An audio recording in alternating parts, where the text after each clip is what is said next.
Big up the Mandem, big up everybody that's joining us today. Welcome to episode 3 of False 10 Football Talk and Tactics. Today, we're going to get into some pre-season predictions. So we're going to talk about, what to expect from the season. There's going to be a little bit of banter. We've got some Arsenal fan joining us today. His name is Ranks, and then we've got Butakol, who's a Chelsea fan, joining us today. What up, boys? What up? What What's up? up, man? Short for having me. Short for having. Short for having you. Alex, your audio is a bit loud, so you can sit a bit away from the microphone. Okay, is I that don't know better? if you can adjust. Yeah, it's super, super duper loud, but it's clear. It's good that it's clear. Guys, Yeah. I'm using a headset, man. Is it better now? yeah, it's perfect. It's perfect now. Guys, first things first. What I wanted to do, because I'm still not sure what the Chelsea formation is and what the Arsenal formation is. So before we get into any season related conversation, guys, I wanted to take the time to actually ask you guys one by one. I'm gonna go ahead and share something. Mm-hmm. I'm gonna go ahead and share a slide with you guys, I'm ready. and I want you guys to basically tell me um what your formation is going to be for this season. So I'm going to bring up the Arsenal slide quickly. Can you guys see? It's It's loading. loading. Away. Yeah. Are we inside? Yeah, I can see. Okay. So ranks, the first thing I want to do, and I'm going to do the same thing for Alex as well. Alex, I've got a tab open for you, bro. I want you to tell me your first 11, and then without adding any players to this, I want you to tell me who's going to supplement for who, so that we can see what the team is stepping into the season before any conversation. Over here we have Jokeres, Okay. right? Mm. Right? Let's start from the back. Let's start from the back. That's the Okay, best let's place go to from the start. back. Okay, go forth. Got Who your do we boy have it? Raya. You got your boy Raya. Okay, Left over back here. Calafiori. Left back Calafiori. Okay, Gabriel. Oh no, right back. Gabriel. Let's go Timber. Let's go Timber. Right back. Let's go Timber. Okay, Gabriel. Saliba. Saliba. Okay, Zubi. Zubi. Zubi Rice. Zubi Rice. Yeah. Nice. That's got a ring to it And already. And over here, Captain Fantastic. I don't even know how to spell his name properly. So I guess it's gonna be some. Odegaard. I guess it's gonna be something like this, right? Uh, I think Rice more in between Odegaard and so Rice just a little bit more up on Rice. Okay, like that, like that, Alpha. Yeah. kind of Yeah, something like like that. that. Exactly like that. Oh, I And see what then you're doing. the Okay, Saka. yeah, and then Saka there, and then Martinelli invert put him in a little bit more on the inside. Martinelli. Like this. Yeah, Yeah. something like that. That's what And then that's what and then the fullbacks over put them here, up a little bit more. like that. Uh, just a little bit more down. Yeah, something like that. That's what the basic Arsenal formation would look like. Average positions will be some along those lines. And then who's coming in for Rice? Who's coming in for Zubi? Because I know Madueke is coming in for this guy over here, right? It could be either or. More Martinelli than Saka, but either or. And then I mean Havertz can go there on the left as well, but not really. Mm-hmm. Maybe in certain situations where the low block is really low, and we really just Mm-hmm. need another force, but we need Jokeres up in there. So Havertz has now that Havertz is not the main number 9, we can sort of put him anywhere now. You know, he can come in for Rice, he can come in for Martinelli, and then he can even come in for Jokeres. You know, so he Okay. can sort of play in any of those areas on the left Okay. side. Bet. Bet. let's quickly move on to Yeah. Chelsea because we don't have to really take long on this because we'll get to the talking points in a second. The Blues, Alex. Yo. Okay, let's go. All right. So 4-2-3-1. I can't see. It's still on the Arsenal one. Is it okay? How about now? We're still seeing Arsenal. Okay, give me a second. This thing is pretty fire. It's very specific, so I can actually only share a single tab, which is nice. Let's see. That's Liverpool. There's the Chelsea one. Okay, we got the Chelsea one up. It's gonna come Just in a loading. second. Let's Let do me it. know when it's ready. Yeah. There we Oh, go. wait, we live. Okay. All right. So the formation's gonna be the 4-2-3-1, and then in goal we've got. I don't want to say this, but we've got Sanchez. Give me a second. Give me a second. So something like this, 4-2, Yeah. and then your three is gonna be something like this. Let's put the nine up top actually. And let's put your number 11 this side. And let's actually bring your number six Now you had down. it right. Okay. Yeah. The way you had it was there we go. Perfect. Yeah, I just wanted to bring your six down and your eight. And then we put the seven and Fair, the fair, 11 there. fair. Okay. Who's keeper? Okay, Sanchez. Mm-hmm. Okay. Okay, and then Cucurella. Spelled it with a C, right? So, CU, yeah, CU. So CU RELA. okay. And then? Two L's, but doesn't matter. It's fine. Yeah. Um,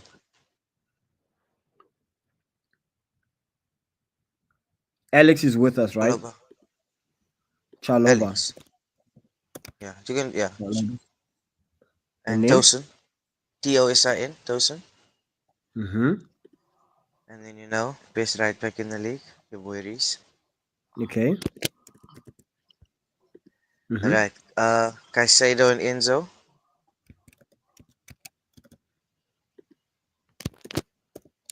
Mm-hmm. Cole. Okay, then I'm gonna. Oh, of course. Cole. Hey, Rex, Of course. this guy's Alex Cole, bro. This guy's surname's Cole as well, bro. Neto. Neto. Yeah. And then on the right hand side we got Esteval. You can just say William. William. Yeah, like William. Yeah. Okay. Let me just check if Ranks is in the studio quickly. I just want to add Ranks quickly. Sorry, Ranks. I just have to exit the tab to add you to the studio every time. Oh yeah, nah, I don't know. My phone's gonna keep phone bugs, bro. So my And up bad, my front bad. we're gonna go with Chao Pedro. Now, I appreciate the commitment, bro. If you can just join again every time you leave, that's perfectly fine for us. If we notice that, because I've got two screens now, so if I notice that you leave the show, I'll just bring you back up backstage. Okay. Okay, cool. Okay, Alex. So obviously you Mm-hmm. guys made a whole bunch of signings, right? So who is to replace these very people right now of the new signings? So, the reason why Madueke joined Arsenal is because there's a signing there that comes straight into the starting 11. That That William guy, is, yes, that's Esteval. Esteban. And even Let me write even the João Esteban. Pedro. Yeah. Okay, Even João Pedro. Saint Jackson on maybe even going to Newcastle, we'll see. I see. So João Pedro is a new starter, and your guy Esteval is replacing Maduake. There we go. Okay, we'll So chat of the about the of the team. new guys, yeah. You but to answer your question, of the new guys, so those are already two new guys. The other one, Kittens. Kittens will replace either Neto or Estevao, depending on the day. Then we also Okay. got okay, don't want to talk about who's coming in. Let's talk about who we have. We've got Mhm. Hato. So Gerald Hato, he can play Terrell on the Hatto. left. Yeah. He Yes. can play left back or centre back. So it's either for Cucurella or for one of the other centre backs. Okay. And are you basically satisfied with like the amount of players you guys have in right now? Yeah, we need to sell more because we need two more. We're getting. I want Garnacho. I really want Garnacho. And then obviously Simmons, Javi Simmons. Okay, brilliant. Brilliant. We're gonna go into the Liverpool segment. I don't think this is gonna be too complicated. Most people already pretty much know what to expect from Liverpool. Actually, I have no idea. Please enlighten us. Now that's cap. That is such cap, bro. That is such cap. Okay, as you guys see, I've already got the front three there. But let's go Allison, right? Um, right now, our starting right back is gonna be Frimpong. So Connor Bradley, who was back up to Trent, remains back up at this position. On the left, we've got Kirkis, who replaces Andrew Robertson. So these are immediately in the team, immediately replacing the two guys that left. Verge, Where did Robertson go? Robertson stayed. So Timikas and Robertson stayed. So we've got three left backs. We've got the new one, we've got Robertson Um, and Timmy. And then on the right, we've only got Connor and Frimpong. But I see Robertson's linked to Atleti. So that can happen, but that's dependent on incomings. So I think Yeah. Robertson stays if we don't get the likes of Isak, and then I think if we do get Isak, because it looks like we're gonna get Mark Gehi and Giovanni Leone, who are Yeah. gonna obviously deputize for these guys. So we've already mentioned 2 year, we've mentioned 3 year, and then Giovanni Leone and Mark Gehi should deputize here. And then also here we've got Mama Mama Dashvili. He's basically been playing all preseason, so I'm seeing him as a strong rotational option there. And I'm just gonna keep him there because we already know Alisson, so I just want you guys to get used to that name. But over here we've got definitely Ryan, or let's just put Grav. Okay. Our 8 is Sobo. Sobo plays this side. Our 10 is Maka. So it's Mac 10. Big Mac 10. And then we're going to go with Cody, Ekitike, and Mo. So I know you guys are probably No wondering these. Verts. Exactly. This is why I wanted to end with Liverpool, because it would probably have been a perfect segue into um basically what's gonna happen next. So I'm gonna take Mamadashvili, right? And I'm gonna put Vert here just to show you guys what it's gonna look like, right? So basically, guys, Slot can either play these three, which are our starters, right? And he's got the option of bringing off Mac 10 and playing Florian in that position. Basically, when the game goes on and we remove Hugo Ekitike, what will happen is Verts will step into that space and Mac 10 will come on. So the entire rotation of that midfield is already set in stone, with Ekitike being the first guy to come off every game. Cody is going to play longer hours. So he's basically, what happens when you're on defense is Cody does a lot of this, which is why I understand why Slot wants Cody. We'll basically form like a back three, and then Cody will tuck in over here. So he's basically watching the line here, and Kirkes is going to tuck in, whereas Frimpong is going to be seen as someone who's going more forward, and the Boz is going to fall into these positions. Right? So we're going to have this happening. We're going to have Cody defending here when it's in defensive positions, and when it's in attacking positions, it's going to look something like this, with Verts, Mac 10 dropping into this space, Soboslai covering this area, and Jeremy Frimpong inverting for Mo. So we're going to be doing something like this. So expect to see this from Liverpool. A spread kind of similar to this, and Ryan will drop in between these two. Mac 10 will be just ahead of Ryan, and Sobo will be the one going up and down and also covering some of these spaces for Konate. So over here, we're going to see Cody stepping in, covering for Kirkes to push him in. But on this side, we're not going to see Mo stepping in. I want you guys to pay attention to that. Slot said Mo doesn't have to defend anymore, or like he's going to relieve him of defensive duty and set the formation up for Mo to basically have that space to stay forward. So no matter what happens, Frimpong's either going to underlap or overlap, and then Sobosla is going to cover him. Or if you have Jeremy Frimpong back here, right?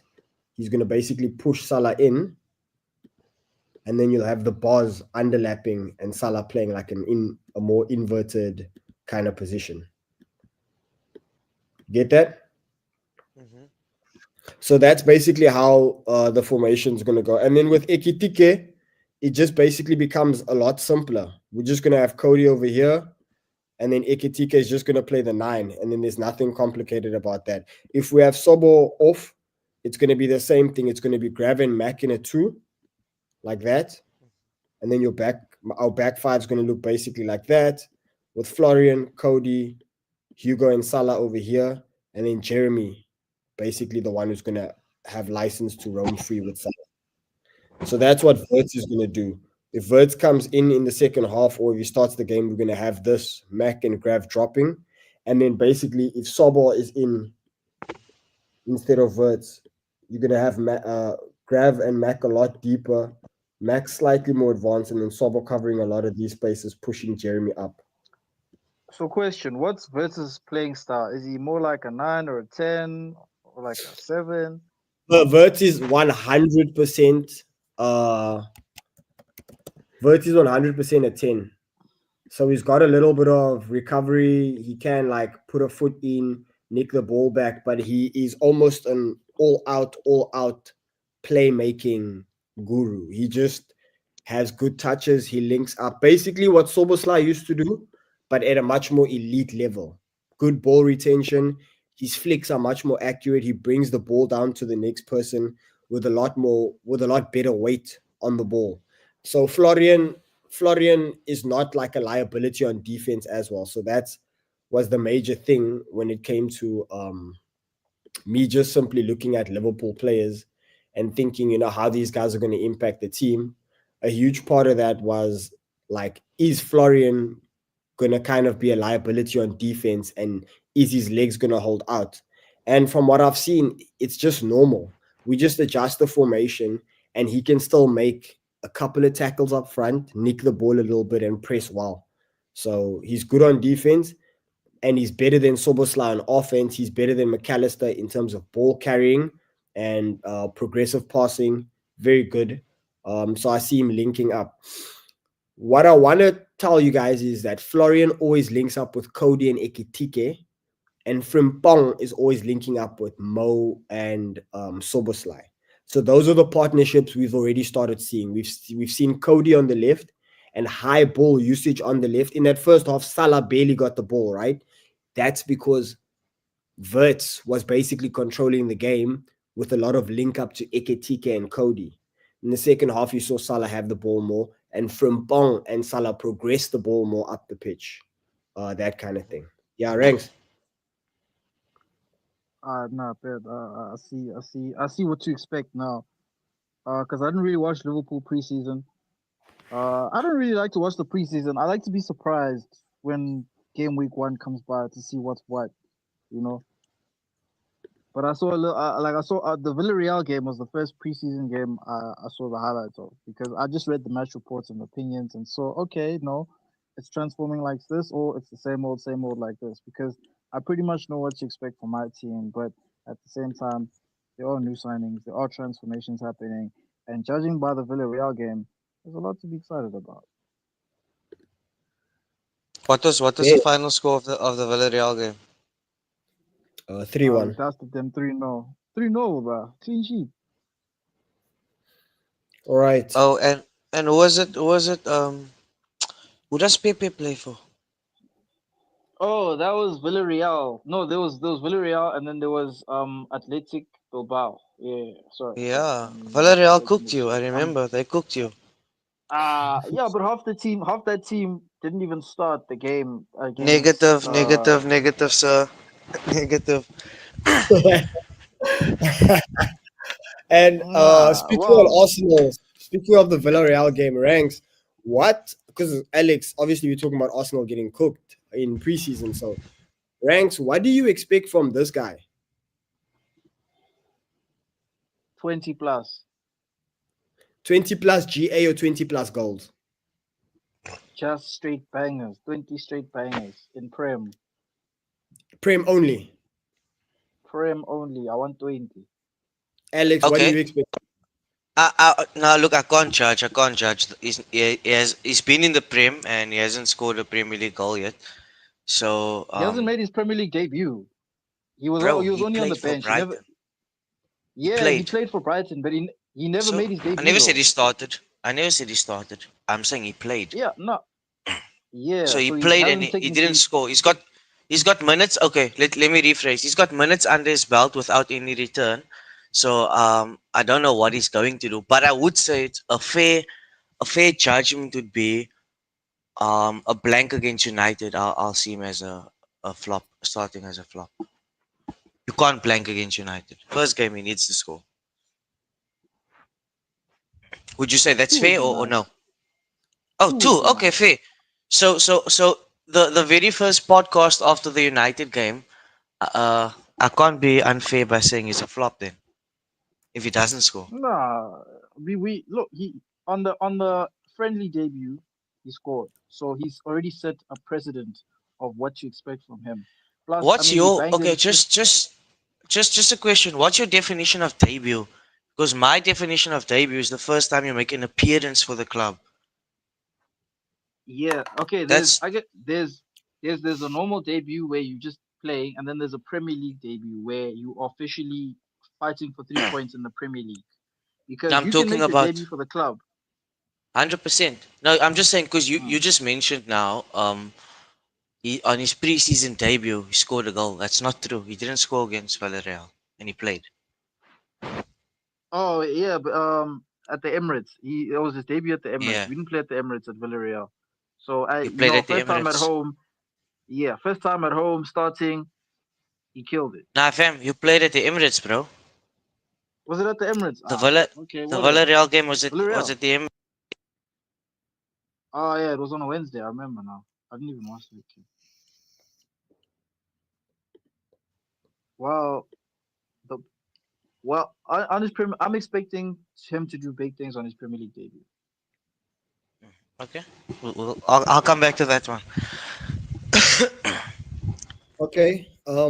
Rank. So looking at your fixtures, because we on Arsenal, right? Looking at your fixtures, how do you think you're going to come out of these first six? Anything Like, more than two draws, and anything more than two draws out of those, it needs to be six W's, two draws. Anything worse than that is a bad start. so where are your two draws coming? They can come from anywhere. All those teams can hit us with no 1-1, 2-2. So I want to beat all those teams there. Two draws wouldn't be too bad. Any else is terrible. So an L against Liverpool at So Anfield would be terrible for your season. any L anywhere in those first 8 games would be terrible. And what Honestly. becomes of Ah, the narrative if you lose at Anfield? Sorry, Alex, I'll let you come in a second. Why no, Anfield? no, I'm coughing. We I'm coughing. Sorry. yeah, we can go to Anfield. I don't see us losing at Anfield. We haven't. I don't see us losing at Anfield. There's no way. There's no way. Now I'm asking you, how does the narrative shift if you do? We then chasing, and we want to be at a real champions lead. Yes, yes, champions can chase, but I think it's better to lead and to set the precedent early, and that's what we want. And by not losing games, puts you in the best position to do that. Man City chased Liverpool down three times and beat us three times to the league title. I think Alex can attest to that. Like Look, I chasing. didn't want to. I didn't want to barge in there, but 100%. Arsenal have had the longest lead over the last 3 seasons combined. They've had the longest lead, but there's nothing. So I don't think that's totally true. Leading is not always the best. It's not the best, but it sets you up. It sets you up to. It sets you up. That's all I'm gonna say. But I'm And leading from set the you up front. for what? hmm, Set you up for what? Because Arsenal have been leading, and I don't see them set up for anything. Yeah, we've had our injury problems, and if we stay fit, we can lead and finish. All we need to do is I keep our squad fit. That's all we need to do. Okay, and with the depth you have now, you're right that that's possible. it's very much with the depth we have, very much possible. If we can move on a bit of the dead weight and bring in another real player, for sure, for sure. Got you. But Got you. Got you. Got you. the depth we have now is adequate. But I think Wait, one more addition would really cement it. like a Nicholas Jackson maybe, or Ah, relax, boy. What? I mean, you already took my way. You you might as And well continue. Madueke, I won't lie, Madueke is kind of fire. He's a bit of an idiot, but he's kind of fire. Kind of fire. Oh man, come on. So Yeah, but I was watching his highlights, bro. He's a Okay, I positive have a player, question for bro. you. Like, I have a question for you quickly. Your last game you lost on shootout, I believe, right? no, Oh, no, the last okay, the last shootout you guys had, you lost the shootout. Who was it against? Also against no, Villarreal. we Yeah, yeah, yeah. no. No. We had one against Bilbao. We had one against Bilbao. We won that one. Okay, okay, but I know there was one that you lost, and wasn't Madueke the one who missed the pin? I'm not sure. I didn't catch the Yeah, yeah, pen. yeah. I also didn't, but from what I heard, he was the one who missed. Okay, but let me say this. Let me say this. I watched his highlight reel for Bilbao down the left Mm-hmm. when he came on. I think he played 30 minutes plus. I'm loving what I'm seeing. For just those 30 minutes, I think every time he takes one, two touches forward, he's quick. I think he just needs to sharpen up on his IQ in terms of like thinking it through because his initial instincts are good, but like that IQ where you think it through a little bit more, I think he's lacking Yeah. a bit more there. Now you I see, think that's where he's really I lacking. agree with you. I agree with you, and that's what makes me optimistic about this season is that Madueke being good in an Arsenal fan's eyes, right? And I can agree with you, but it was never enough for us. So that makes me good. realize that we're on to bigger things. That was never enough for us. Okay, okay. I got a quick question. How old is he? How old is Madueke? Yeah. 24. See, he's a lighty, bro. Especially as a winger. Now, when he's going to 25, 26, 27, he's a bit more clever, a bit more mature, a bit more experienced. Okay. He's gonna go So how far about because we let him off and we let an 18-year-old baller come in who already is past his level? I think we've got a better deal there. 18 um years old, banging in no, yes, but consistently. let's not forget he has no Premier League experience. He's 18. He hasn't experienced the cold winter of England. He hasn't gone against up He scored. likes He of scored on Bowen. his. He scored on his debut against Leverkusen at the bridge. No, no, that's good. That's good. It's positive start, but I'm saying now, let's see how he handles a bit of adversity, especially at 18. I'm not Ah, doubting come the on. boy's ability. Not at all. Yeah, Not at all. I'm not doubting the boy's ability. I'm saying, you just gave my Dweke credit on a preseason dribble down the left. Surely my player can get some credit on a um, goal. listen to what I'm saying. I'm saying Modric looks positive. Let's see how he can improve, especially now he's a year older and he's a bit more mature. I'm saying your boy who just arrived, he hasn't faced any England adversity. Let's see how he handles Who's England who's because I get Alex's his boy now? position. Who's Alex's boy? Esteval, the best I get his Brazilian. The, okay. Now, if we just look at statistics, and he came straight from Brazil, né? yeah, If we look at statistics, there's less than five Brazilians who came directly from Brazil to the Premier League and killed it. There's very few, so the odds are against him. I'm not doubting his ability. I'm saying wingers, actually not even wingers, players from Brazil usually have a actually, tough time adapting. They actually, usually have a tough time adapting to England. you're wrong, Mm. bro. You're wrong. João Pedro, straight from Brazil. Um, I Bruno said there's less Guimarães, than five. straight from. I'm going No, to no, name no, more no. than five for you He now. came. He came. Bruno came from Lyon. He didn't come straight from Brazil. You talking about you talking about players that came straight from Brazil into the Prem. Straight from Is Brazil that to what you're Prem. saying? I'm talking about. Yes, I'm not talking about No, but Brazilians in Prem. I'm saying straight from Brazil to Prem. There's a very bad conversion rate of Brazilians nah, doing if well. you Nah, okay, that's a vague. I'll say if you want to look at Brazilians that came straight out of Brazil into Europe's top five, maybe that'll be fair No, because no, no, no, no. You see, then no, no, no. no, let me give me a That. chance, Yeah. player, give me Okay. a No. chance, give me a Sorry. Sorry. chance. Sorry. Sorry. Sorry. Go on. Yeah, Yeah. Europe's top five, right? And the reason why I say that is if you want to put him in that debate, then you're gonna put him in the conversation of a Neymar, of a Rodrigo. You know what I'm saying? Of a Vinicius. He goes into that caliber. He goes into an Endrick conversation. And when you put him in that, his statistics at his age is better than Neymar. It's better than Rodrigo. It's better than Endrick. You know, so I back this kid. His last goal, you say he hasn't come up against any English adversity. His last goal for his previous club was against Chelsea.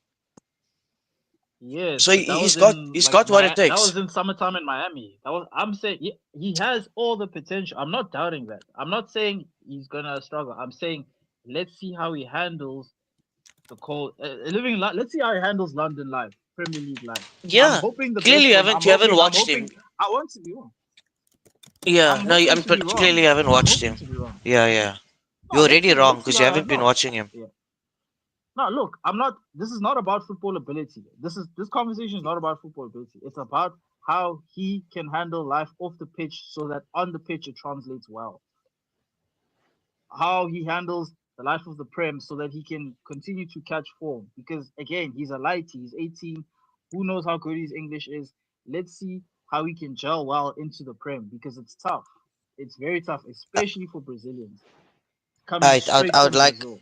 Yeah, yeah. Okay, Shane. Let's make a mark on that one. Let's make a mark on that one. We're No, gonna no, come no. back to Esteval. No, it's data. It's saved. It's data saved live. So we can always review, and you Let's can go. clip it up. You can clip it up. Beautiful. You can skip to where you see his picture, and then you can take the clip and come back and review.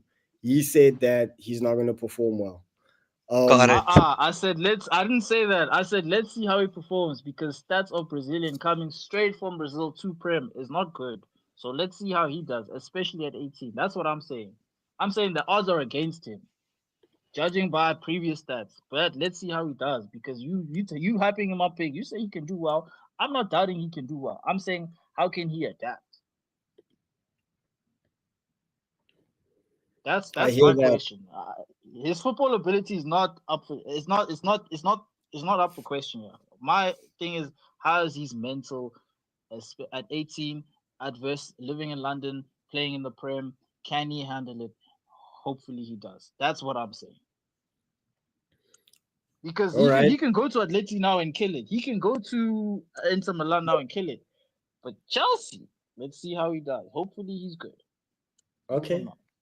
Ranks, you do know that like you're just digging the hole deeper, because if this guy Day comes back, I'm witness to Alex trying to guide you into saying this guy can bang. But okay, those are the opinions. Those are the early season opinions. Let's move on to this guy on screen.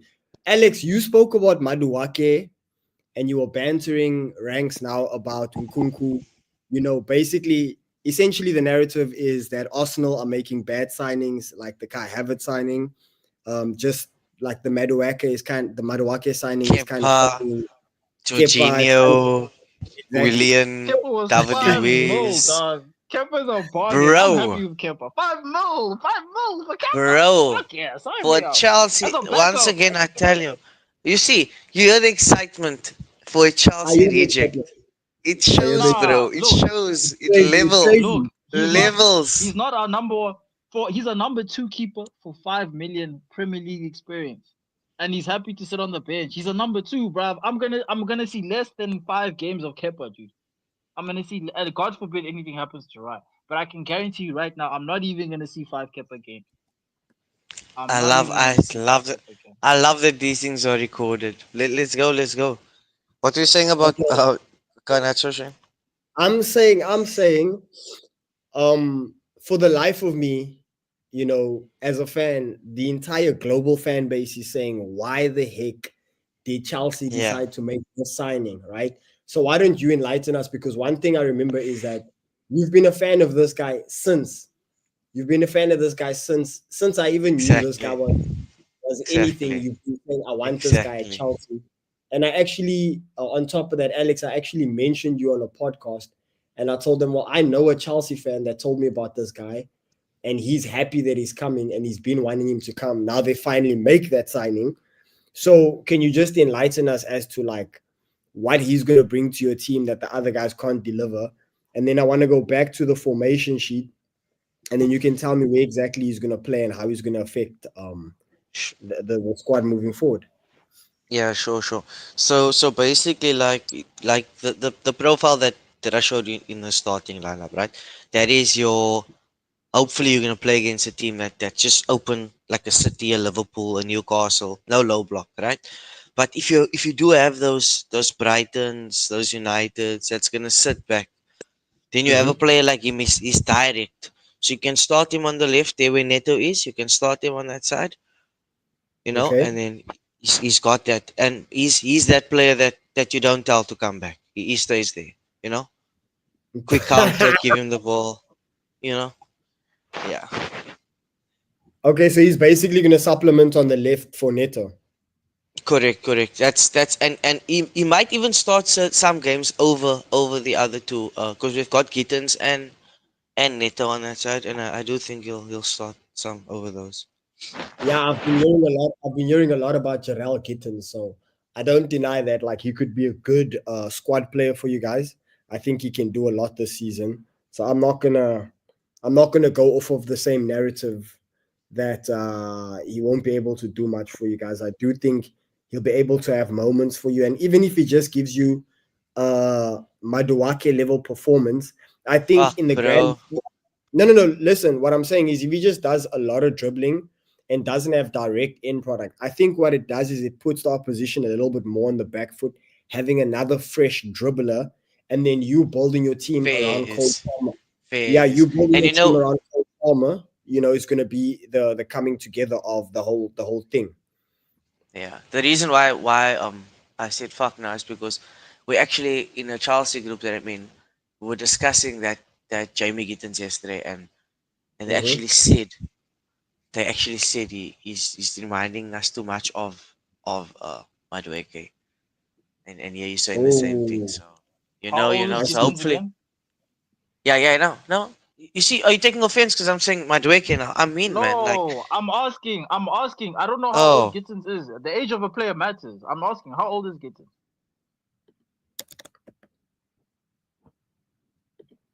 Alex, are you still there?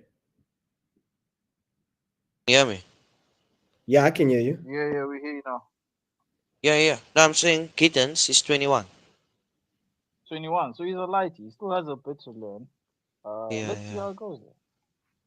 Like you always put into consideration how old the player is, and you can see where his ceiling is. So if it was like 26, 27, I'd be worried for what you're saying. But if he's For any other 21, club, yes. 20, For any other club, yes. For Chelsea, no, because we've got a different philosophy now, and that's the difference, man. Like that's look at that. I'll just it's crazy saying that. That's exactly why we're not going for a Rodrigo because we want our players to be performing at the age of 21, 22 on that level already. So it's that's interesting very to see difficult. because It's yeah, very yeah, difficult. that's what I'm saying. But these Mm. these guys have done it in all sports already. So clearly they do know what they're doing. True, true, true. Done it in Now basketball, in baseball. but you need a good combination of experience and good skill because uh, good skill alone can't do it. Good experience helps a lot. Yeah. What I will say that counts in their favor, their project that the Chelsea owners are running, it's currently standing at world champion status. So that they're doing something right, you know. Can't argue with that. This is It's not going This wrong. is the man. It's This is the man we are frantically discussing. Jamie Kitten. Look at him. Look at Look at him. him. Look at him. Look at him, guys. okay. So let's go ahead and talk about Rodri, guys. So Man City have obviously been so quiet during the transfer window, right? It's almost as though we don't know what they're fixing. I don't know if you guys have the same kind of feeling around the way Man City's transfer window is going, the way they quiet, the way they quietly exited the Club World Cup and they quietly made these signings. Pep didn't play a lot of preseason games, and I have this lingering feeling that he's hiding something and he once again wants to meet the world with one of these amazing tactics. So, with the addition of Rodri, do you guys think Man City now become legitimately dangerous if they do get the signing over the line? They've always been dangerous, bro. Haaland, you can't. That guy can score a hat trick now. If you Not feel just like that, Exactly. eh? Like, don't forget, Shane, don't forget, they were busy in the previous window. Marmoush, Shirky, hey, Mamurush. exactly. They were busy. They were just discreet about it, you know? So they Yeah, don't need to make any signings to have a big difference with Rodri back. Because they haven't had that combination yet. I see what you're saying because what I was referring to was once you add this guy to a Marmoush and a Haaland, right? Mm, You now have three dangerous players up front, and Haaland now can get production. Rodri can beat a man and he can feed Haaland habitually. He doesn't need to cut in and shoot and stuff to that nature. If Pep gets them playing and flowing, we could have a lot of easy goals from a high IQ left winger putting in the ball for Haaland. And even if the ball isn't perfect, Haaland can score. So what if Haaland starts getting good quality supply, not factoring in And he that can play down the right. you yeah. understand where I'm coming from. So doesn't this But what I was gonna signing? say, Yeah, go on. you must remember, KDB is gone, eh? KDB is Yeah, he's gone. living. It changes He's learning from everything. Scott. He's learning from Yeah, Scott but apparently McTominay at Napoli. Rodri Ballon d'Or is back. Yeah, Rodri can play, but Rodri can't produce like KDB does. He. Rodri balances and boxes that midfield and makes sure that Yeah, the other team are neutralized quickly. That But doesn't Rodri neutralizes teams crazy, bro. It's actually sad. because you mentioned Ryan Cherky, right? So if you've got yeah, Cherky behind Haaland, Rodri next to him, and then you've got Marmoush on the other side, doesn't that bode well for them? But You know, is with Marmoush Rodri, on that level? Is the Marmoush on that level like Abo like a Morris level? Is he that good, Marmoush? Because I saw a little bit of him and I saw some excitement, but he fizzled out towards the end. I think, well, my opinion is that because City were not in the title race, they were not under a microscope. And a lot of what happened, we were not privy to because we were not interested.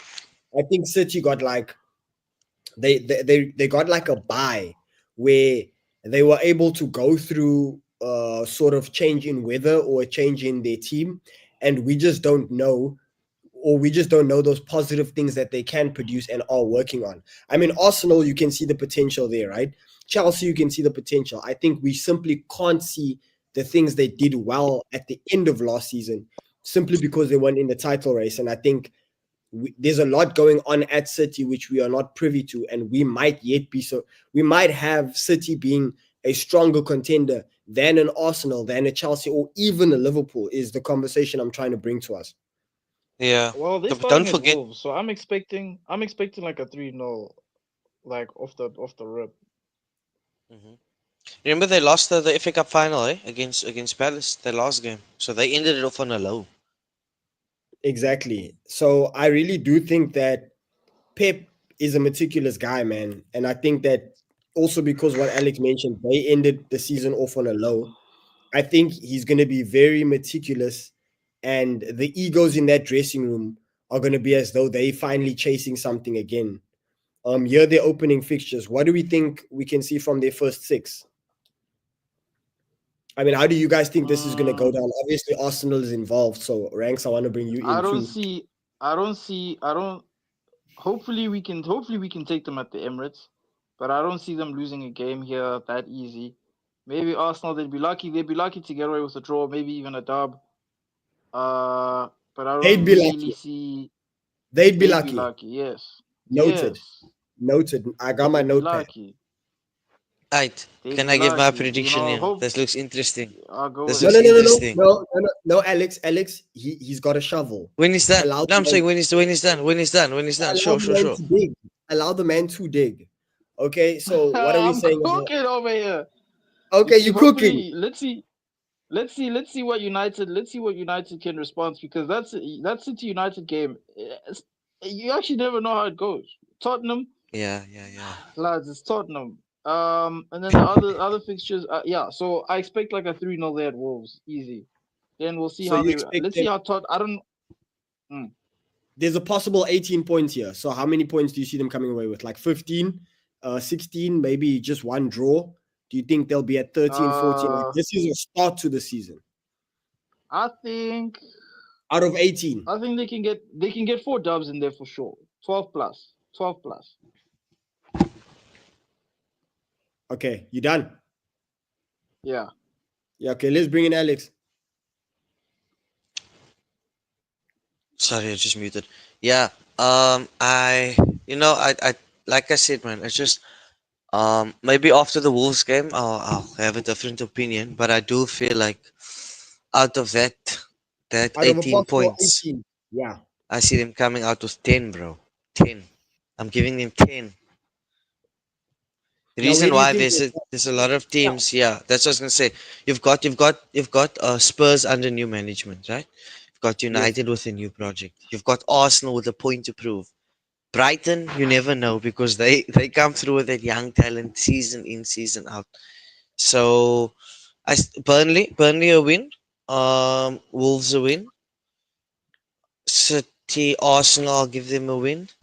So there we got 9, right? So out out of the other three, I can actually I'll call a defeat at home against Spurs, and then a draw and another L somewhere between Brighton and United. They can lose another one. Okay. So you think like a possible, like about less than 12, you think 10, because that's what you said. I'm giving them 10, bro. That's my. If I get that right, yo, guys, I want lunch. Nah, 100%, 100% 10. No, because we all want that to happen. I think collectively, Premier League fans are just tired of seeing Man City. And with these Damn. FFP cases, with the way they went about their dominance, I think there's a huge lingering feeling in a lot of Premier League supporters that I don't want to say Man City don't deserve it, but it's not a giant you can give full credit to for being there and doing the hard work. They've done it with a silver spoon in their mouth. So I also feel like I don't really want, not just because of the titles against Liverpool, that's obviously a big reason, but I don't really want City to do good. So yeah, I'll definitely buy you lunch if somehow the universe grants you that one, Alex, and they only come out with 10 points at the start of the season. Narrative's going to be amazing, and I'm going to enjoy December knowing City is chasing. But don't you guys also think Hmm. that that's exactly where they want to be? They want to be in the sneaky fourth and third position until Jan Feb. Don't you think that's more dangerous because City know how to chase and build Yeah, momentum but with they how don't good. have Yeah. they don't have KDB anymore, because the one player who was leading that charge was always Facts. KDB. He lit, Facts. and without that relentless spirit in the dressing room, it's a more difficult task. What was that season where you guys played Wolves on the last game, Shane? And it was you and City on the last game. Yeah, Um, you remember that yes. season they came to chase you, and they only started their chase when KDB came back from injury. It was 22. It was 22. It was 22 when we won. We were in the Champions League final and we won both cups. So it was the quad season where we lost the quad by 2 games. No, no, no. I'm not talking about that. I'm talking about the one where Oh, the year yeah. before, so it would be 2019-20. No, no, no. You're right. You're right. It was Mane's last season. Yeah, it was 22. It was definitely 22, bro. Yeah, it was Mane's last season. Yeah, Alex, good point. Ranks, good point as well. With the KDB thing, I do think KDB. Yeah. KDB had your Henderson legs. He had your Trent Alexander ball, and he just had your Declan Rice running. He was relentless, and he Plus the supplied vision, relentless bro. Yo, that relentless nigga. quality. I don't know what he could see, dog. But that nigga could just see the game different, bro. Yo, Yeah, yeah, what yeah. a demon that Alex, guy was, and probably still is. Alex and Ranks, talk to me about how you feel about Chelsea's opening six. I'm gonna let Alex go first because it's his team. Alex, out of the first 18 points, how much do you think you're gonna come away with over here? Yeah, I'm really gonna sound like ridiculous, but I'm seeing myself come out with 18, gents. This is a walk. It's a walk in And the park. you know what? Wait. I think the same thing, bro. I was saying the same thing because after 7 games, so you guys play Liverpool after this, right? Yeah, My yeah, yeah. biggest fear was Chelsea doing a madness in these first 6, right? And coming into Liverpool game with 18 points. That was a fear. That was my foresight. I already had this conversation with someone. Chelsea could dead ass take, like, do you see it possible for Chelsea to completely take? I mean, Alex, you mentioned Man United have a new project and Brighton can do something. Are you definitively saying that's a definite? Would you give us I lunch if can. it's less than I'll 15 tell lunch? you. Or Yeah, yeah, yeah. I'll tell you why, and it's not just I'm a Chelsea fan. Our last 16 games, bro, and I can name some good opposition in that 16, no, Liverpool included. I agree with you. Listen, Our whatever last that 16, we only lost two. I know. I did a deep dive into your Club World Cup and your league campaign at the back end of Yeah, your yeah, last yeah. 10 games. It looks, So, dude, if we go down the Chelsea past fixtures, right? Chelsea have better momentum than any team coming out of last season, coming into the season. And that momentum, confidence, along with improvements in the squad, guys. Cole Palmer finally going from a prospect to a star to a superstar to now an experienced superstar is dangerous. That and a momentum Ballon and that, d'Or nominee is nominated. Alex, all I want to say is when we do ever talk about Ballon d'Ors, today you spoke about a nominee. So in future, if I dare mention that Liverpool had the record for the most amount of players nominated for Ballon d'Or, nominees matter to you, so it's gonna matter to me. That's all I'm saying. Yes, yes. No, no, no. One thing you'll never catch me doing is hitting you with a double standard. Negative, sir. Okay. Okay. So if nominees matter, and we're talking about how many times Mo was nominated, still didn't receive it. If Hmm. nominees matter half as much as winning the thing, it bodes well for a lot of conversations we're gonna have in the future. Um, With context, right? Because if you look at Mo's age when he's nominated and Cole's age when he's nominated, because our boy Rank still does the importance of age here. So Yeah, nah, age matters, bro. Age matters. of That's a course, fact. and I agree with you. Because especially because my club is on an age buzz, doing the whole young thing. So I do stand on your stance. Age is very important. Ranks, you next, bro. How many points do you think Chelsea are coming away with? Obviously, I'm gonna say 15 on a good day. So I'd say less than 15. If it's a good day for Chelsea, 15 plus. But I'm gonna say less than 15.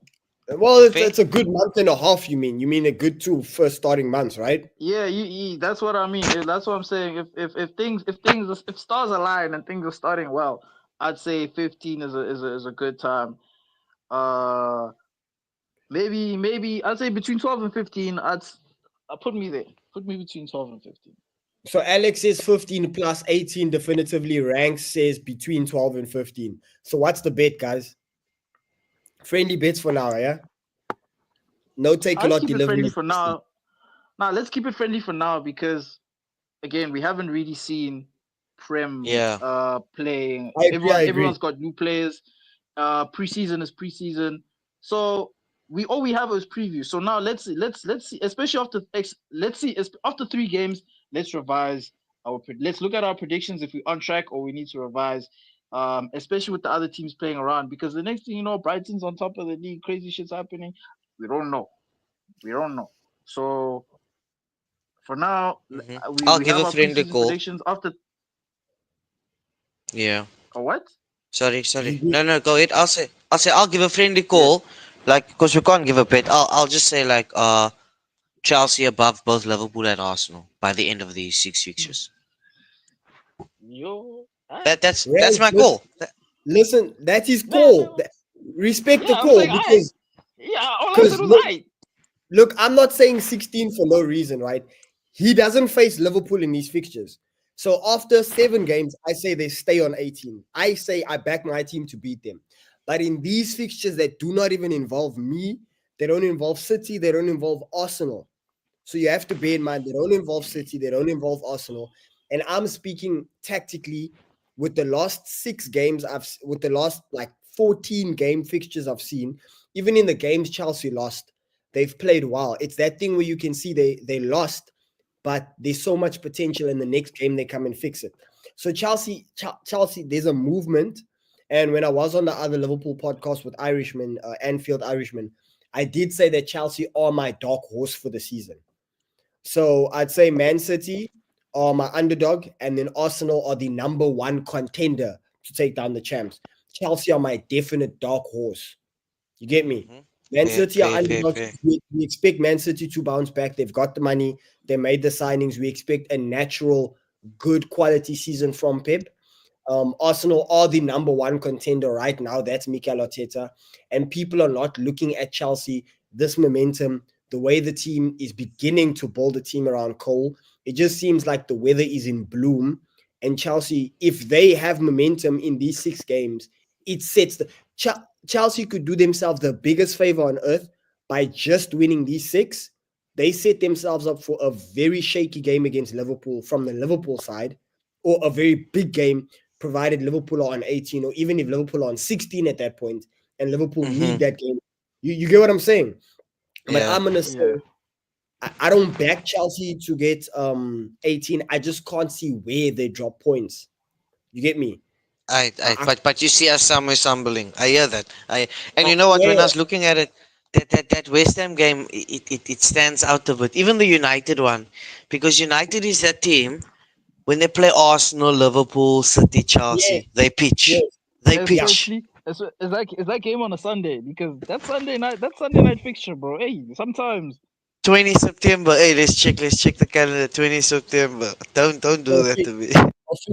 Officially, my prediction is officially going to be 16 points, just because I see them at least drawing one game. I don't know where that draw comes, but I'm going to go with 16 because I see them winning 5 of those games, and then possibly winning all 6. But as a Liverpool fan, I don't want to back Chelsea to win all 6. I hope they drop. So it's more of a hopeful thing, but I can definitely see them winning all 6 of those games. I'm not going to lie. Final answer is 16, though. Okay. Hmm. Okay. So here it gets a bit tricky because Ranks is in my DMs. Arsenal is in my DMs. So I have to comment on Arsenal, just like Arsenal was in City's DMs. You in everybody's DMs. You literally in everybody's DMs. So yeah, in this, nice and early. in what I can say is I think we'll get the 3 against Bournemouth, right? But the Newcastle game is going to determine so much narrative because it's going to be a hostile environment at what's the stadium? St James's Park. And St. James Park, bro. I think for the first time, Newcastle last season showed us that they can come through as fans and support a player. They can do special stuff on game day, right? I feel like this game is going to be another opportunity to bring like an Anfield, Bernabeu style atmosphere against Liverpool. And I do see that game being tricky for us. However, I still do back us to win that game, right? Considering the fact that Isak said he's not going to be playing for them and things of that nature, them trying to bed in a makeshift striker last minute, I think those factors will determine whether or whether or not Liverpool do win, or they'll determine whether or whether or not Newcastle play well. But I do think Liverpool still come away with the 3 points. I'm just saying I think it's going to be hostile. Our next Didn't they fixture is going to sign? be Didn't us. Newcastle? Didn't Newcastle sign that kid Jacob Ramsey? That guy is good, bro. I don't know They why did Villa letting him go, 100%. bro. But I my don't know point was why bidding Villa in. letting him go, bro. My point was bidding Yeah, in, bro. You can sign a player, but if that player hasn't adapted yet, like you look at Marmoush last season, look at Ryan Cherky in the Club World Cup, right? Bidding in is a thing. Chelsea did that very well. I don't think City did that well. And I don't back Newcastle with all the drama surrounding their club. And I'm even giving points. I'm giving reasons why I think they, in terms of a performance on the day, don't think they'll do well. I don't think on paper they're going to do well. But in terms of atmosphere, I think it'll be a tricky fixture. Still think we come away with the 3 points. The Arsenal game is going to be a big fixture, but because it's at Anfield, I think Liverpool are going to perform well, and I do think we've got enough to beat Arsenal. So, in my opinion, Everton, Burnley, Crystal Palace, I think that's 9 points already. Bournemouth is 3 points, so that's 12. So for me, it's going to be a minimum 15 just off rip. So I say the worst case scenario is 14 points. So us winning those 4 games and then a draw at Newcastle and a draw at Arsenal, just because Newcastle, football, anything can happen, bro. So the weather might This is change and then football, Newcastle, brother. You could exactly, win all those Newcastle games gets a and lose draw. at Palace. Or even Arsenal could get a draw. So worst case scenario, 14 points. However, I do back my final answer is gonna still remain 16. With obviously predicting a draw at Arsenal, and I'll come back on this channel and say I'm a shameful Liverpool fan for not backing my team against Arsenal. However, I do. So same prediction as the Chelsea fixtures. I think we come out of this with 16, definitely minimum 14, but confidently minimum 16. And I back my team to do all six. Last answer is 16 again. Right? Alright, nah, shout out, boys. I gotta step or hop off the stream, but shout Before you out. go, just give us your points. Give us Yeah. your points before you go. Oh, here. I'd say 14, 15, somewhere there. 14, 15. Okay, Ranks. Hey, man, it's been a pleasure. Thanks for coming on the pod. Away. Look forward to chatting to you Sure, some sure, more. sure, Jay.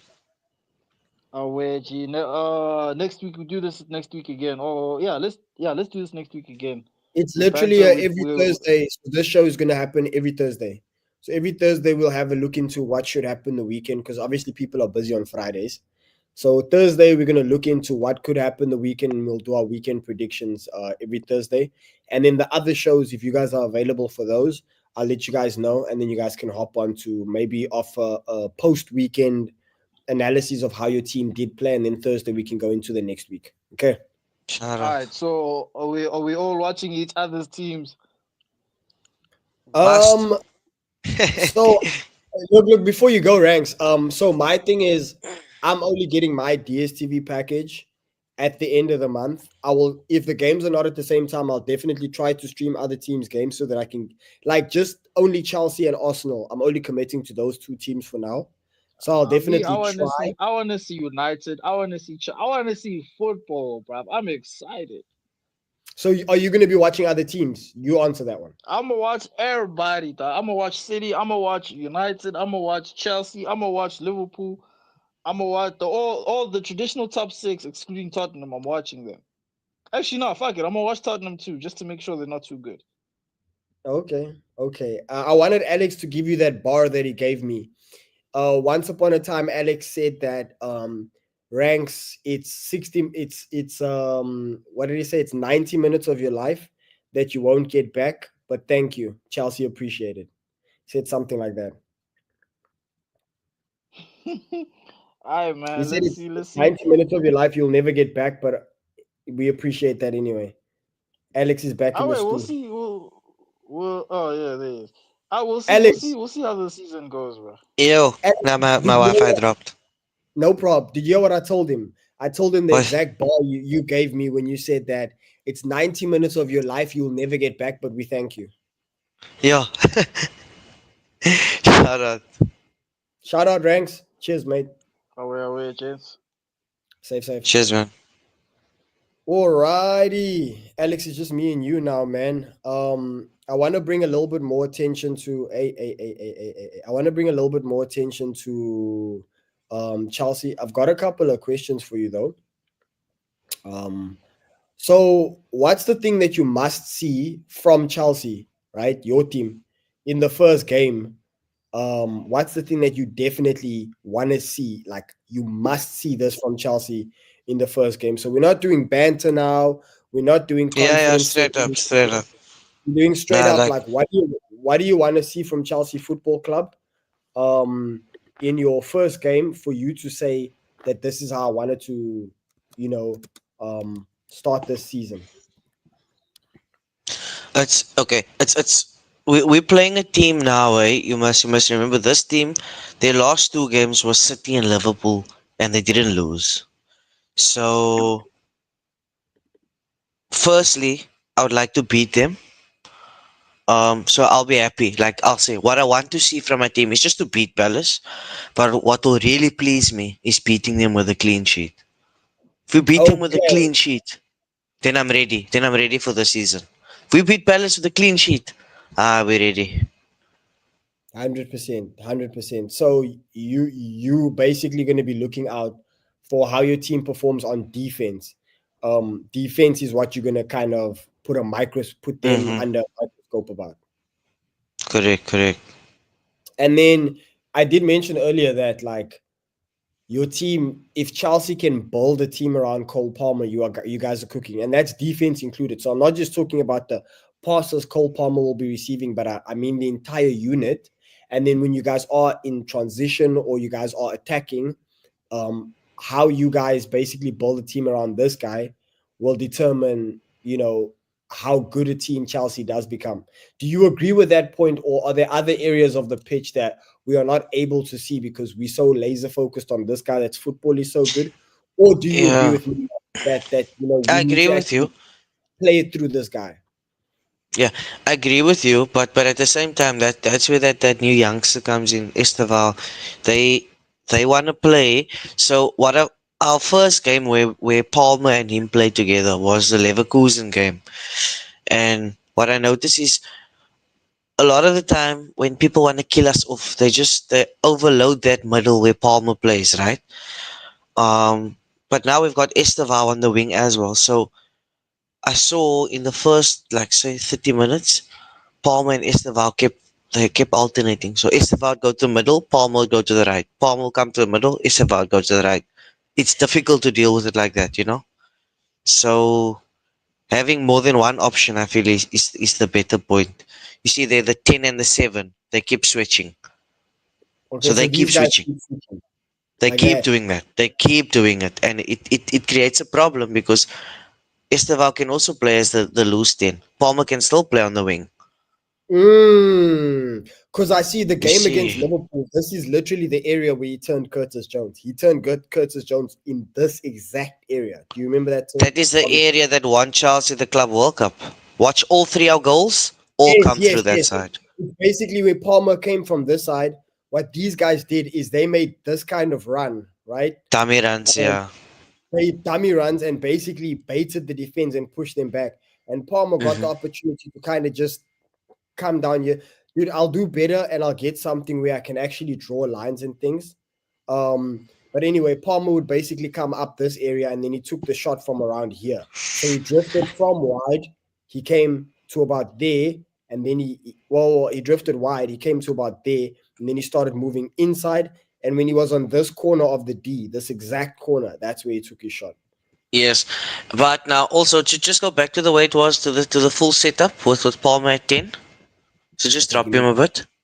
That's Okay. fine. That's fine. So let's say we line up like that, right? Then what Yes. what teams do is they put like three, or say two CDMs, and they Mm-hmm. one centre back just around Okay. Palmer. So that's three guys blocking him off, right? Uh-huh. Mm-hmm. Which automatically blocks off those passes.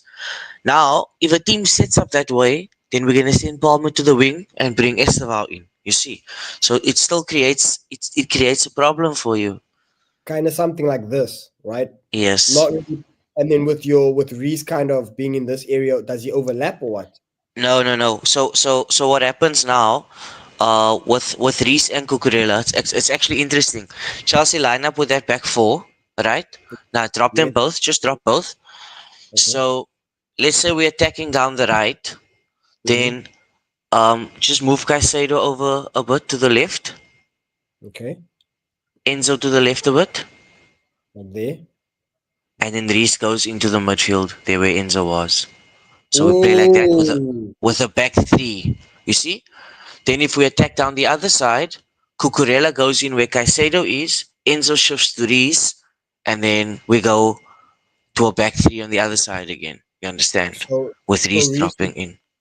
So Reese, so let's Reese. bring Reese back down. Okay? Okay. and then you Mm-hmm. put Enzo where Reese was. There we go. Caicedo. There we go. And Cucurella on the. We'll push There we out, go. And then and we have then a back Chelsea. three. There we go. That's how we alternate, and it That's crazy. works. It works. With these two over here, with these two kind of doing this thing over here, It Kukurea being gives like, freedom. It gives freedom. It gives freedom to the guys up front. yeah. Wow, this does look very dangerous. I'm not gonna lie.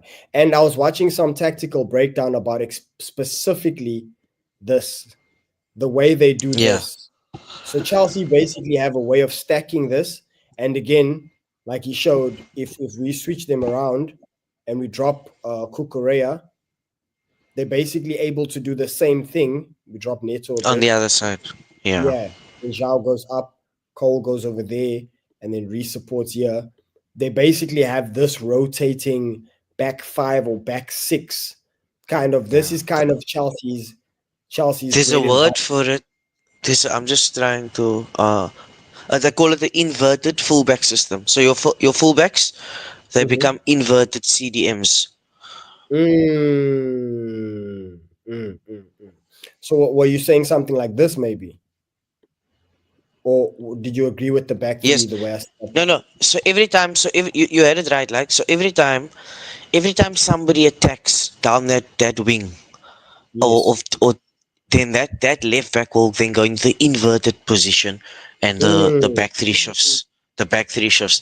Then if we go attack down the right, then the left back becomes a CDM, a centre back, and the right back becomes the other CDM. It's tricky. that's very nice. No, no, no. But essentially, the point I want to draw is that these players are basically going to be Chelsea's engine. The Yes. they're going to control the positions. They're going to control the transitions, and then it's just going to be up to these guys. And obviously, Ganacho when he comes in over here to obviously produce. So Yes. this does, I can definitively say that this looks like the system is beginning to look like it's built around Cole Palmer. Yes. Effectively, yes. And what did I want to say now? Fuck, I forgot. You were talking about the inverted left back and right back. Yeah, yeah, yeah, yeah. Nah, I lost my train of thought. You definitely hit a blank. Yeah. All right, let's go ahead and bring in some controversial topics. Anything Liverpool related is very, very controversial. So we're going to start over here with obviously the biggest talking point, him playing well at the weekend. Um, Mark Gehi. Mark Gehi. I wanted to ask your opinion, right? Obviously, last season, Liverpool had a lot of frailties on defense. Obviously, there were Yeah. gaps between Trent and Ibu Konate. Obviously, you saw Robertson absolutely get cooked against Arsenal.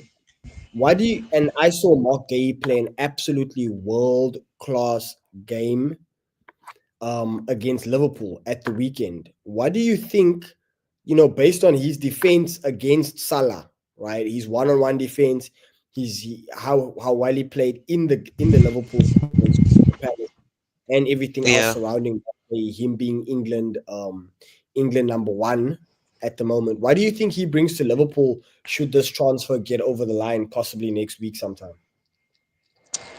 What I like, I'm on no double standard, so it's gonna pain me to say this. But what he's proven just in the last two games. I can use last season, but just the last two games, he's a big match player. He came up against Liverpool, he came up against City, and he didn't lose. So that's massive. Yeah, That's it what you bodes want well if you for want to go defend. If you want to defend the title, or you want to chase the Champions League and defend the title, then you need a profile like that. No disrespect, and uh, what's your homie's name at that left now? ranked. You would have felt like this is a jab at him, right? But that's something that the Saliba, a Gabriel, they won't give you. They top players, but they won't give you the big match. You want a big match player, and that's you can't buy that. That you have it or you don't. And then, in addition to adding Mark Gahey, we've officially put in a bid for. I don't know if this is the here we go. I don't think there were here we goes on these two players, but Giovanni Mm-hmm. Leone, he's 18 years old. I know you've probably Personal not seen, terms. yeah, personal Yeah, terms and things to that nature. What do you think if Mark Gahey comes? You've got Ibu, you've got Virtual, and then you've got this young prospect, which we're going to pay 30-35 million for, who's apparently, possibly the new Virtual, and he plays on the left.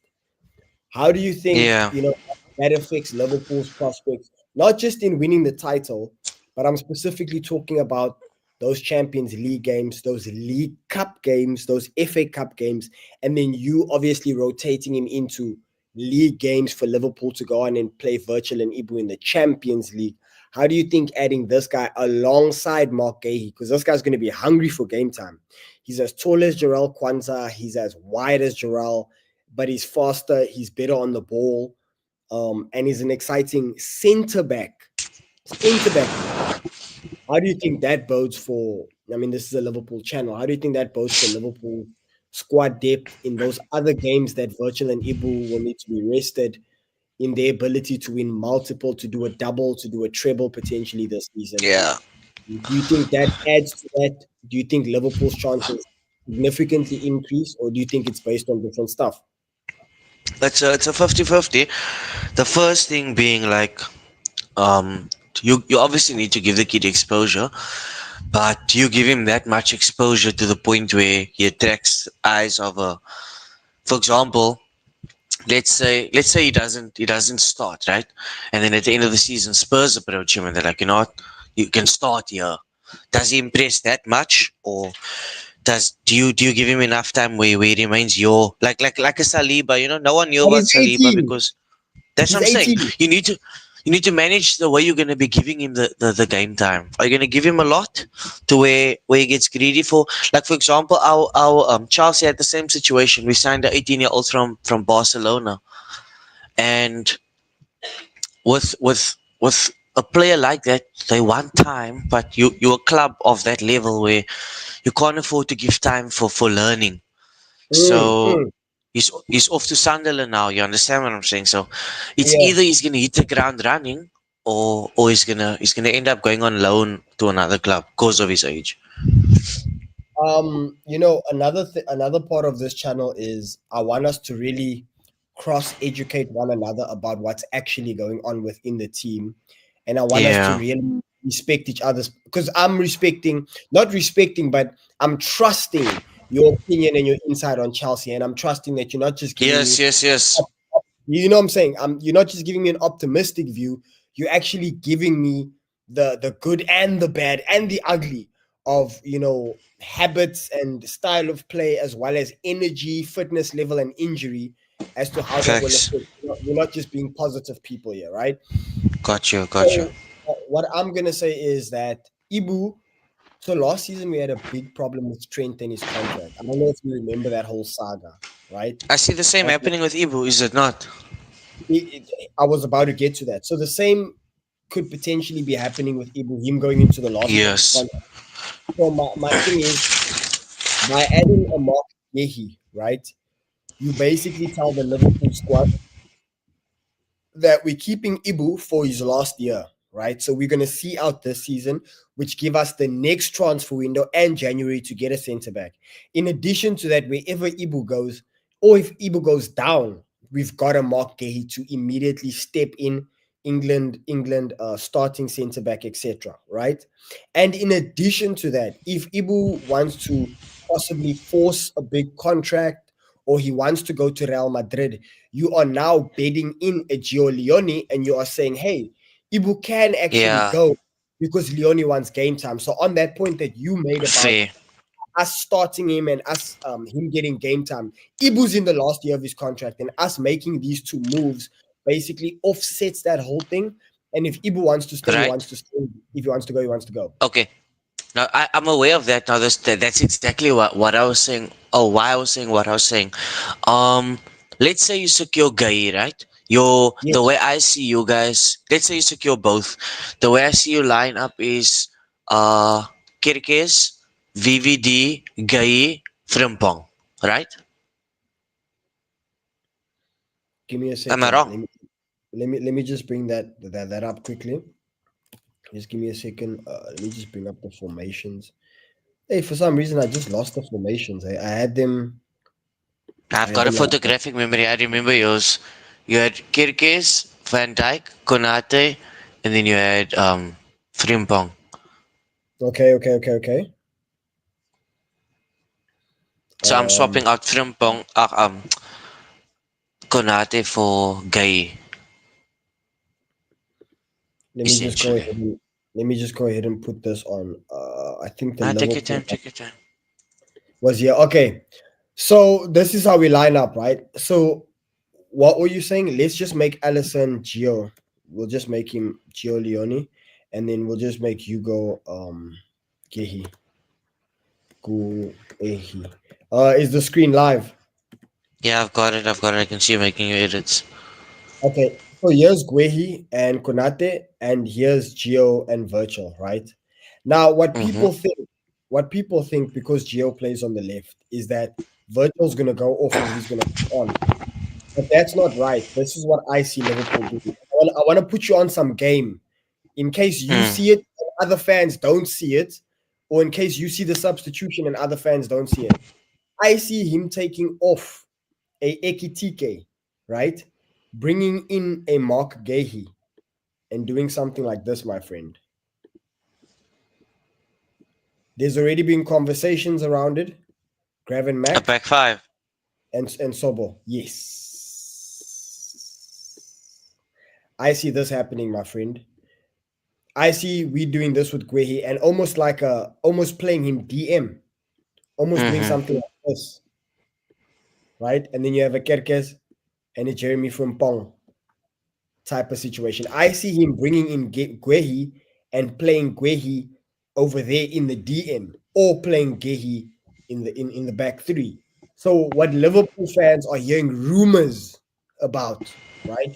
And how we see Slot dropping Endo into these positions or Gravenberg. We see him experimenting with Gravenberg. And the only reason you'd experiment with Gravenberg here and buy two centre backs in a window is because you want that. And I'm talking top quality centre backs, right? I'm not talking Mm-hmm. like a 19 million centre back, Alex. I'm not talking like a 16 million centre back that knows he's 28 years old, he's going to sit on the bench. You hear what I'm saying? He's bringing in Mm. starter level quality guys. And our rumors, conversations are being had that he could potentially do something like this. Last season, we did see him play Sobo in a false nine or Florian Wirtz in a false nine. You could either maybe even push Salah in and do Yeah. like a mid like a and we've seen him do this as well, by the way. We've seen him do a five block, push these guys up to provide the width, or we can put them there. We can even be confident. And then him run a full-on back three with Verge and Ibu, who's used to covering Trent spaces, and then grab there. So we see something like this potentially shaping up in the second half specifically. Not to start the game, but specifically late at latter stages in the game. This is going to be the formation where we play a full back three and then we have Grav or Endo even. I'm even going to put Endo. And then we have a full defensive clutch. And remember, Alex, don't underrate Endo. Hey, he's the guy that closed games for us, that won us the league, right? When he No, fair, comes fair, fair. right, the game's to bed. Everybody go home, get your car out of the parking bay, warm your food up in the microwave and get to sleep because Endo just ended the game. He steps on, he brings energy, he brings an increased amount of tackling. He's someone who will go to the ball, right? Where Grav would hold, are you seeing the thing shifting? Grav would hold and pull Yeah, back yeah. and make a tackle in more uh, when it's like kind of more congested. Gravenberg would make a tackle in this situation, whereas Endo gets pulled toward the ball. So he's a high level tackle seeker, he's a tackle hunter, and essentially he ends the game for us. So even dropping Endo in here with us back four, and Ibu defends wingers, virtual defends Yeah, yeah, wingers. we've got special centre backs. We don't just have centre backs who defend strikers and head the ball away. We've got wing defenders. So yeah, just to put you on some game, I see a Leone or a Guehi getting dropped into a 3 situation, or even Gehi coming on for an Ibu, and then a Geo getting dropped in between Virtual. Fair, I, fair, fair. Now that's smart actually. Then you utilize all of them. Yes, yes, yes. So I did as that's my prediction. I did as see that working. That's the way we're gonna operate moving forward. And even if they just do a like for like change, Alex, that's fine. You know the Yeah, la- but can I ask you the something? yes. Before it slips my mind, um, Van Dijk, that man is looking shaky. Eh? Okay, let's speak about virtual for a second. I'm actually very happy. I'm actually very happy you brought virtual on. What do you mean he's looking shaky? Like, just talk to me. What do you mean? In the build up to that penalty, in the build up, he gave away the pen first of all, right? Yes. He didn't want to take a penalty in the shootout. I mean, you're the captain, and he sent Harvey Elliott. Mm-hmm. So that's what I mean. It's like it's almost as if his confidence is shot. He's not looking like himself. I don't know. Maybe I don't know. Uh, Did you watch your Palace game? I did Did you watch the not? Did Palace. you not? So did you not see anything different on Verge, or was it just me? Okay, so in my opinion, again, I'm very happy you basically brought this stuff up because it gives me a chance to actually like give you a little bit of game on what's going on. So obviously, Mhm. Virtual lost his physicality after the Achilles, right? And he came back and Klopp basically rinsed him. He played him in back-to-back games. Virtual was looking The just very ACL, the ACL, the ACL. yeah. Sorry, you said And Achilles. yeah, sorry, ACL. And after the ACL, immediately after he came back from fitness, he was played for the full season. We almost won a treble. That's the season we almost won a quad. Okay. Mm. The next season, you started seeing hints of Virtual losing his legs and his power and his ability. Not his tactical awareness, but just his legs and physicality. And then this season, Yeah, you saw him completely play on IQ. You saw him almost completely play on IQ. You could see Virtual cannot chase defenders, but he's so good at holding the line and his leadership and those qualities. And what you're saying is you're saying now that his leadership and his tactical nous is in doubt, what does Virtual bring? So here's the thing. If Virtual has to play every game again like he's had to do, I do see us probably witnessing a slight decline. And I mean ever so slight, just because he'll be faced with more defensive situations. But yeah. with the amount of rotation and the way I see Slot putting in a lot of more energy next to him. So it doesn't need to be energy around him, but just Mark Guehi coming in and making some of those clearances. Sometimes Ibu Konate misses a ball and Virgil has to make about 5 of those a game. Whereas if Virgil misses, how many times does he get other players bailing him out? And I think him finally getting a player that can kick those balls away will bode well for when he makes mistakes. Now, on him stepping out, oh, let's talk about on him conceding the penalty. Bro, Hmm. it's preseason. It's the what do you the community shield. I am glad he got that out of his system. I'm Make the glad, mistake there. yes, because he's very experienced, bro. He's the Liverpool captain. He signed a new contract. He just won the league, right? He puts very high standards on himself. And I think after he made that, after he went in for that tackle and it gave away the penalty, and in the second goal, he stepped his line up. I think there's going to be a lot of communication. I was watching Marcus Rashford's interview, and he was saying that when Jose Mourinho was managing them, he basically was all about winning. So if they won the game, he didn't care. But if they lost the game, they would go through the game with a fine tooth comb. He would mention the bad things they did, the mistakes. But if they won, it was fine. So I think how that relates to Mm. Virgil van Dijk is that What was I saying? When we lose or when we win, is that when he loses, I think when we lose, I think Slot's telling them, or Slot's gonna look at their defense and the defensive line in those situations with a fine tooth comb, and he's gonna say, "Hey, Virgil stepped out, you guys didn't step out." Defenders do that 5 times a game, bro. You must understand, Virgil is so good that for him to do that one time has the world looking at him through a microscope. For him to do it one Yeah, time, fair. and the thing is, he did it and he conceded a goal. Another time he does that, Allison saves it. He does that, Ibu clears it, right? But this time he did it and it led to the goal. And we are so unused to that that the very first time, Virgil, oh, how could Virgil do that? It became a big thing. And that's testament to his level. I watch him week in, week out.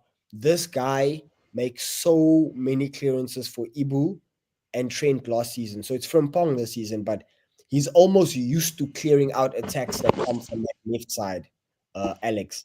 And Robertson has been so bad. People say Robertson's a better defender because Virgil's defending for Robbo.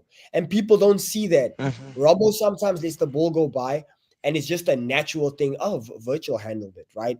We're not appreciating it as much because that's just the standard and the level you judge him by. So I really think it's much ado about very little. It's not much ado about nothing because there were some tactical breakdowns. So there is something in it. They will have that conversation, but it's nothing that can't be fixed with a conversation, if that makes sense. Hmm. Fair, fair, fair. I Yeah. listen, bro. I gotta bounce. It's off fast. I must Yeah. just get into the. Last thing I wanted your opinion on because I'll definitely be ending the show after you bounce, bro. I want your opinion on this guy leaving your club potentially. Do you think that affects your squad? What do you think? Do you want the money for this guy for your FFP? Do you really care about this transfer happening? Do you want it to go through? So that it's important that this transfer does go through because that will then allow us to sign Javi Simmons. If he doesn't leave, then Simmons won't come. Is the feel. So we need to How much? find a club for. Yeah. How much? How much? Well, the club wants around 30. So and it's a fair assessment because he was crucial in the club World Cup. Played a few games. So You think um, that's a fair that asking price? yeah, definitely. Okay. Now, Alex, listen, it's been an absolute pleasure having you on the show once again. Let's do this definitely every week. Appreciate you coming on my pod, and let's hold these niggas accountable, bro. Whoever comes on Yeah, here sure. Yo, I and love the has, fact that this stuff is recorded. Yo, I love that it's recorded. dude, it's live, bro. You can watch it as many times Even as you for want. myself. Even for myself, like if somebody's gonna tell me I said something and I don't agree with it, then I'm gonna come and show you what I actually said. You know what I mean? So Yeah. so I like that it's recorded. All right, man. Alex, big up to you, bro, once again for coming on the show. Hope you have a good day, bruv. I'm definitely ending the show after just probably one more talking point. Definitely hope to see you on the pod a lot more, bruv. I not short major short for having me, Cheers, my brother. Have a good one. Cheers, G. Safe. Safe. Oh, so getting back to these conversations about Vach. I obviously went big on Virgil van Dijk. Look, if Virgil doesn't do what we expect from him, I eat my words and I move with the narrative. But at the moment, I stand by everything I said. Virgil van Dijk is experienced. He's our captain, and he's definitely, that was definitely one of those things you can call a fluke. So, people, it's been an amazing pod so far. I really actually have nothing more to say. So, like, comment, subscribe, and to an amazing season. You never walk alone. Cheers.